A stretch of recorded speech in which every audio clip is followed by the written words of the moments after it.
다 주관하시니 만국 백성 구주 앞에 다 경배하여라 다 경배하여라 다 경배하여라. 성탄절은 그리스도께서 탄생하는 날을 기념하는 날이고 말씀이 육신이 되어서 세상에 오신 날입니다. 하나님께서 사람의 형상을 입고 세상 죄를 구속하시고 탄생 인류가 함께 기뻐하죠. 믿는 사람이든 믿지 않는 사람이든 간에 오늘 다 기뻐하고 찬양하고 찬송하고 화평을 누리는 그런 날입니다. 2000년 전에 그리스도의 탄생은 인간에게서 최대의 기쁜 소식이었습니다. 예수 탄생은 여호와 하나님이 우리와 함께 하시는 날입니다. 그리스도란 말은 히라보로 메시아와 같은 뜻입니다. 그러니까 그리스도 그러면 메시아 같은 뜻이에요. 기름 부음 받은 자라는 뜻이죠. 바스는 미사라는 뜻이다. 그래서 평화의 왕이요 대제사장이요 참 선지자이신 예수님께 예배 드리는 날이다. 이렇게 말씀드릴 수 있습니다. 나는 동방에서 온 박사다.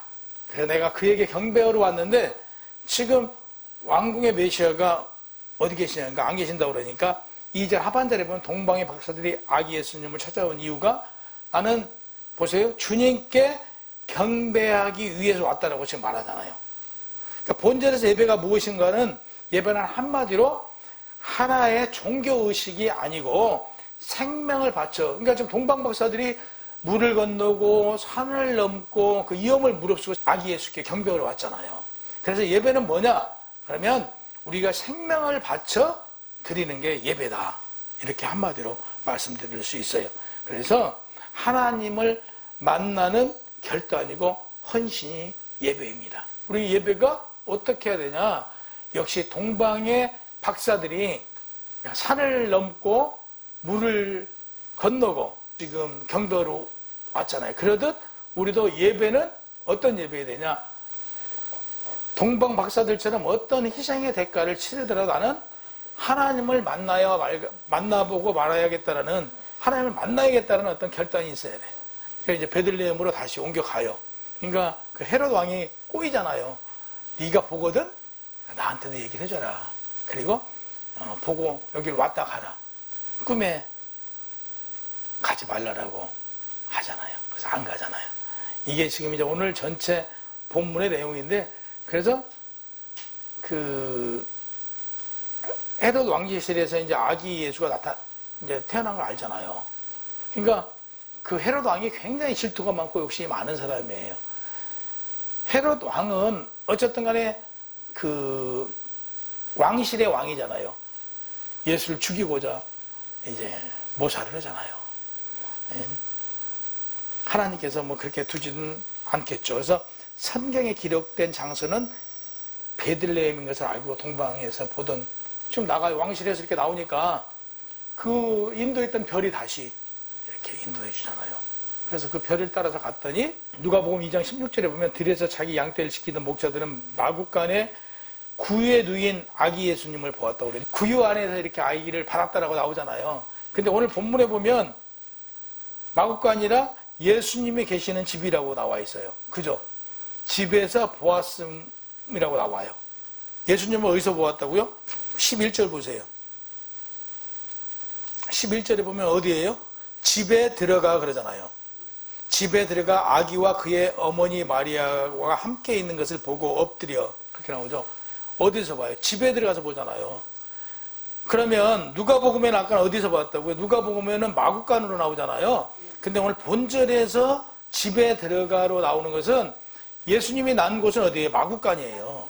마구간인데 이때 뭐가 있었냐면 그 호적을 했었잖아요. 이때 당시에 그 로마의 침략이 지금으로 말하면 호적을 만든 거예요. 그래서 고향이 베들레헴인 사람들이 어디로 몰려왔냐면 베들레헴으로 다 몰려와가지고 방이 없었던 거예요, 당시에. 그러니까 방이 없다 보니까 예수님을 지금 낳아야 되는데, 마리아가 아기를 낳아야 되는데 갈 곳이 없었던 거예요. 그래서 어쩔 수 없이 마구간에서 아이를 낳은 거거든요. 근데 이제 이때는 뭐냐면 호적을 하고 사람들이 다 빠져나간 거예요. 그래서 여관에 가서 머무를 수 있었던 거죠. 그래서 집에서 마리아가 예수를 안고 있을 때 이제 집으로 찾아가서 집에 가서 동방 박사들이 이제 경배를 하는 거예요. 함께 있는 것을 보고 경배하잖아요. 엎드린다는 것은 그냥 이렇게 엎드리는 게 아니에요. 경배할 때 우리가 그렇게 하잖아요. 이 머리가 땅에 가잖아요. 이게 그쪽 민족에도 경배가 그 뜻이에요. 사도행전 10장에 보면 고넬료가 베드로에게 경배하고자 했으나 베드로가 자기도 사람에게 경배를 받을 수 없다라고 얘기해요.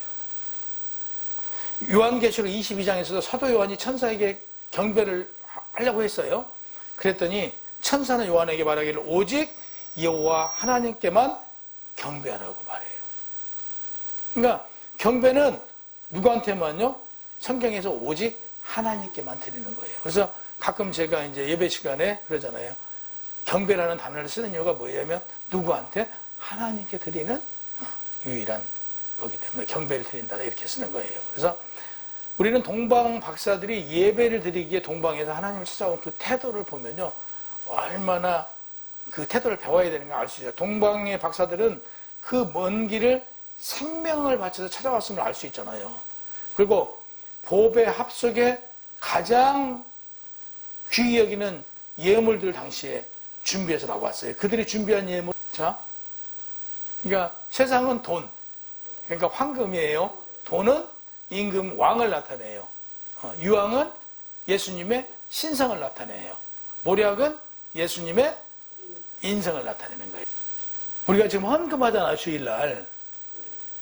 내가 내 것을 조금이라도 희생할 마음이 없으면 헌금을 할 수 있어요, 없어요? 못하죠. 네. 그게 바로 뭐냐면요, 희생이에요, 희생. 헌신이잖아요. 그런 기본적으로, 이 헌금을 하면서는 눈물과 기쁨과 헌신이 있어야 돼요, 그 안에는요. 그냥, 내가 어디 가서 물건 사든, 오늘은 주일이니까 내가 헌금해야 돼. 이게 아니고. 그래서 예전에는 뭐 잘 아시겠지만, 헌금을 한 것은요, 예전에는 돈도 구겨진 돈으로 안 했던 거 아시죠? 돈을 제일 빳빳한 돈만 골라가지고 돈이 들어오면 그건 헌금을 돈으로 빼고 새 돈으로 이렇게 했잖아요. 그죠? 그리고 헌금을 돈은 미리 성경책에다 딱 이렇게 넣어서 이렇게 했어요. 그 정도로 뭐가 들어있어야 된다고요? 헌금에는요, 정성이 있어야 돼요. 그리고 기도가 있어야 돼요. 헌금에는 그냥 내가 가니까 주머니에 있는 거 10,000원이 아니고 헌금 먹어서 내 기도가 있어야 돼. 그래서 나의 그 기도가, 그래서 어떤 교회는 그러잖아요. 저 헌금 봉투를 가지고 다니게 하는 데도 있어요. 그래서 가서 성경 속에다 넣고 헌금을 할 때는 기도하고 거기에 그 마음을 담아서 헌금해라 이런 데도 있어요. 그래서 눈물이 있느냐 없느냐예요. 헌금에는. 그냥 그 드리는 헌금 하나님이 기뻐하시지 않는데요. 정말 기도와 눈물과 내 삶이 있어야 되네요. 우리 삶은 예수를 믿음으로 뭐가 있어야 돼요? 기쁨이 있어야 될 거 아니겠어요? 그 안에 기쁨이 있어야 돼요.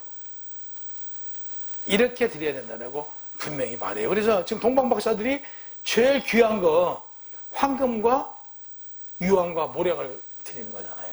이게 지금 예수님은 누구시다라고? 왕이라고, 선지자고, 메시아라고. 지금 그 선물 속에 들어있는 거예요. 그래서 그 선물을 그냥 드리는 게 아니에요.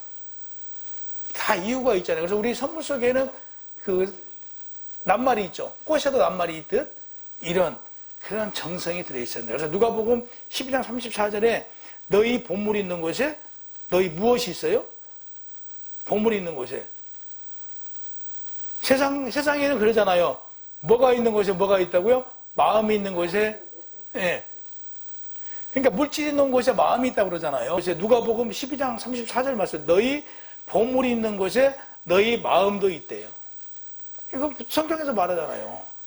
그러니까 마음과 물질은 떼어놓을 수 없어요. 우리가 세상 살아가면서 돈 없이 살 수 있어요? 돈 없이 살 수는 없어요. 근데 돈을 뭐라고 그래요? 악이라고 그러잖아요. 돈을 악이라고. 그러니까 돈을 좋아하면 안 된다는 얘기죠. 그게 돈이 뭐가 되냐면 우상이 돼서 우리 삶을 망쳐버린다는 얘기예요. 그래서 돈을 우리 어쩔 수 없는 관계지만 돈을 좋아하면 우상이 되어버린다는 얘기죠. 돈이 우상이 되어버린다는 얘기죠. 돈이 우상이 되면 기쁨이 없어요. 오로지 돈. 해봐도 그래요.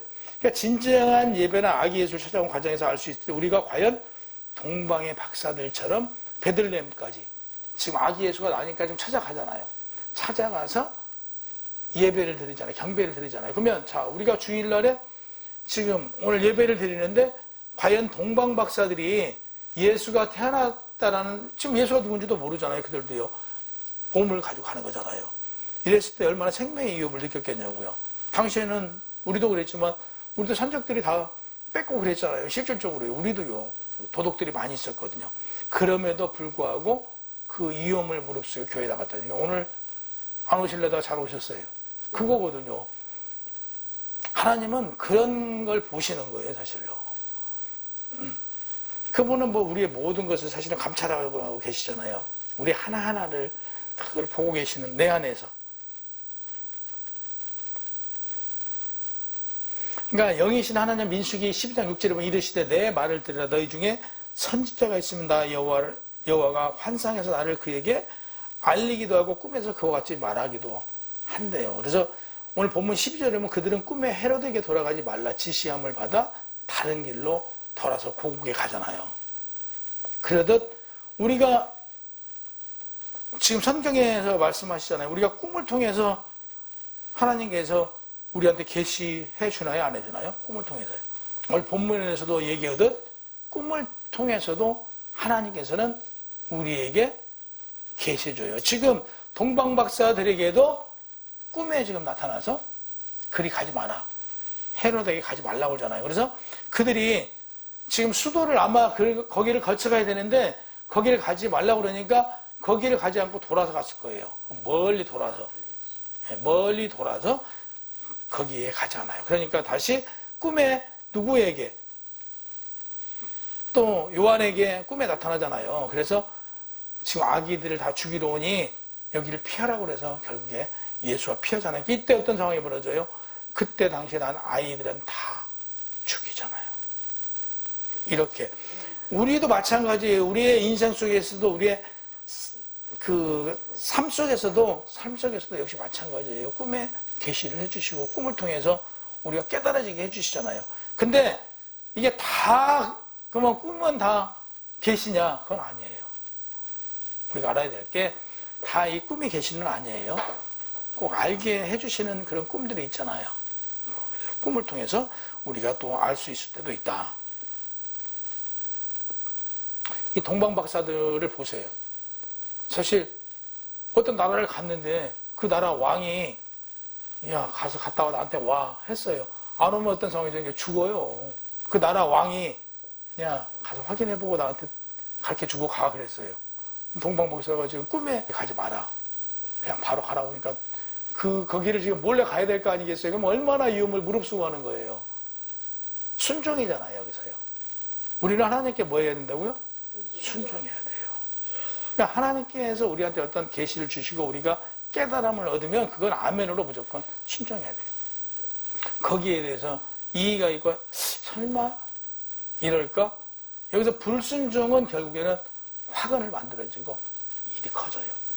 그래서 하나님께 온전히 순종하고 감으로써 그들은 동방박사들은 영원히 뭐가 돼요? 영원히 그들은 성경에서 우리가 그들 믿음을 존귀하게 여기고요. 그 믿음을 본받잖아요. 이렇게 지금 성경에 기록된 거예요. 순종함으로. 우리도 마찬가지죠. 우리가 어떤 하나님의 계시를 순종을 함으로 실질적으로 어떤 성경과 같이 기록되겠죠.